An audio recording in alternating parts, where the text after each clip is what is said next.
me! Today I would like to show you how you can transfer files from Motorola Edge 30 Pro to an Android device. Start by opening Play Store on both devices, clicking on the search bar and typing in Send Anywhere. Now you need to install this free app from this developer. I already did that because it was taking a really long time to download, so I can open them right away. And over here choose I accept, confirm, continue and allow.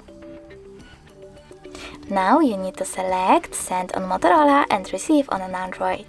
Then tap on all of those dots and choose Send. This way you will select all of those files and transfer them.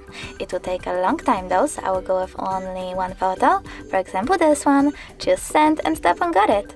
As you can see from here, we have two ways to connect. We can scan this QR code by tapping on the scanning icon on an Android, selecting Allow, or in this case while using the app, and pointing our device's camera at the code.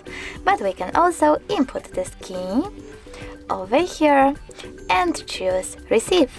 Now, after a couple of seconds, as you can see, come on,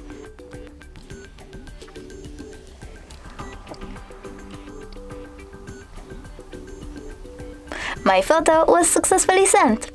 Thanks so much for watching. If you enjoyed this video, don't forget to leave a like, comment and definitely subscribe. Bye!